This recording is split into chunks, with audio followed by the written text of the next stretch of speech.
You? তুমি আমাকে চিনো? না চিনি না।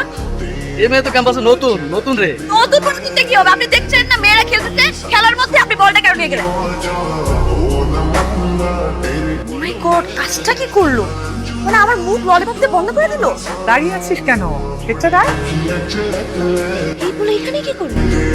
বিচার দিতে আসছে? তোর মতো ফালতু বিচার দেওয়া লাগে। কাজের মেয়ে নাকি আন্টি? আমাকে দেখলে কাজের মেয়ে মনে হয়?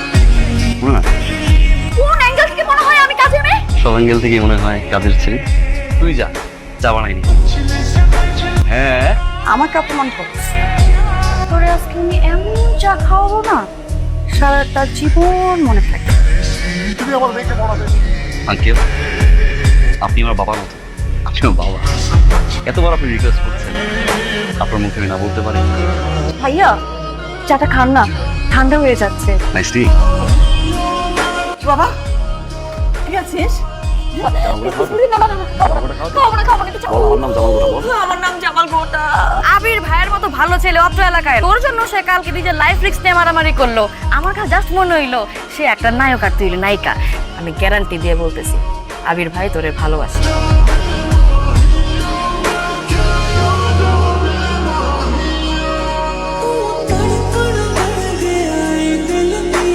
যে মানুষটাকে আমি ভালোবাসি সে অন্য একজনকে ভালোবাসে, কিভাবে আমি এটা সহ্য করব? আমি যত দেখবো আমার কষ্ট তত বাড়বে। আবির ভাইয়ের কাছ থেকে অনেক দূরে চলে যাই। এই শোন, অদিতিরে না চলে যাচ্ছে বাসা ছেড়ে। আমি না থাকলে তো আপনার জন্যই ভালো। আমাকে রাখতে চাচ্ছেন কেন আবির ভাই? আমি তো আপনাকে অনেক জ্বালাই। আবির তুমি এসছো, কি যে ভালো লাগছে। 2 মাস হয়ে গেছে, তোমাদের এত মিস করি। আন্টি আমরা অনেক মিস করছি। হোটেল অর্ণ আছে না, ওইখানে আমি উঠেছি। অদিতি আসুক, আমি ওকে বলবো তোমার সাথে দেখা করতে যাবে। অদিতি আজকে আবির এসছে, অরণ্য হোটেলে আছে, তোকে একবার দেখা করতে বলেছে। হ্যালো ভাইয়া, 302 নম্বর রুম কোনটা? এই যে আমি একটু কথা বলতে আসছিলাম, তো একটু ডেকে দিবেন? ওনারা তো কেউ নাই, ওনারা সবাই ঘুরতে গেছে।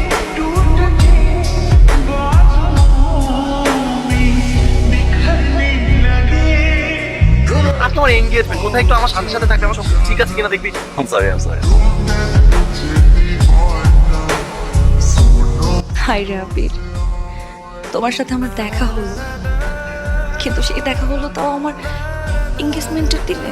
কেন এমন দেখা হলো অদিতি বলতে পারবো না, কিন্তু দেখা না হলেই তো ভালো ছিল।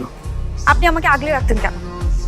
কেন এত কেয়ার করতেন? আমার তোকে ভালোবাসি অদিতি, শাকির ভালোবাসতো, ভালোবাসি।